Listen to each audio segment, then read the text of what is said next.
Guys কিছুদিন পর দুর্গা পূজা। এবার কিছু কিছু ছাপরি মেয়েগুলো যা ঢং দেখবে না বাবা গো, লাল পাড়ে সাদা শাড়ি পরে দুর্গা সাজে হাতে ত্রিশূল নিয়ে কাশ বন থেকে এমন করে বেরাবে যেমন অ্যাম্বুলেন্স বেরাচ্ছে। সাজবে তো ওরা দুর্গা, কিন্তু দেখাবো ওদেরকে ডাইনমাগের মতো। আর রোগা ছড়ি গেলা কি বলবো, ওর বিনা বিলাস করে দুর্গা সাজি লিবে। খেলে কি বাজুতে আলপনা লিখবে তো, আবার কে কপাল আর কিছু আগে লিখে লিবে। বলি হ্যাঁ লো, তোকে তো আমি দু চোখে দেখতে লাই, তুই আবার কপাল আর কিছু আগে লিখলি কেন? তো দুটা চোখে হয়েছিল না যে তুই আরো কিছু আগে লিখতে গেলি তেরা পাঠি? ওই চোখটা কিসের জন্য? লোকের ভাতার ভালার জন্য? তোরা সত্যি করে বুকে হাত দিয়ে বলতো, তোরা যে দুর্গা সাজি তোদেরকে মানাইছে?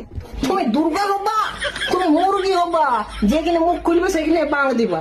এখন দুর্গা পূজা আসছে বলে তোরা দুর্গা সাজি কাশবন থেকে বেরিয়েছিস, আর বাকি দিনে গেল ছাপড়িয়ে ঝুট জঙ্গল থেকে বেরিয়াবি। আর লোকের কাছে যখন ধরা পড়ি তখন বলবি লোকের মামি বাবা জানতে লোকের না খেললো। বলি হ্যাঁ লো, শুধু দুর্গা সাজিলে হবে? মা দুর্গার মতন তো চরিত্র তো করতে হবে। তোরা সে সর্বনাখার মতন নাক কান কাটাই নিছিস। এই জন্য তোদের ভালোর জন্য বলছি, দুর্গা সাজে হাতে ত্রিশূল নিয়ে কাশবন থেকে না বিরায়, তোরা হাতে খুন্তি নিয়ে রান্নাঘর থেকে বিরা কাজে লাগবে। আর যদি দুর্গা সাজে বেশি ঢং দেখাবি, দুর্গা সাজিতে রিলস ভিডিও বানাবি, তো মা দুর্গাকে পরে তোদেরকে আগে বিসর্জন দেবো। এবার কে সাজবি? সাজ দুর্গা।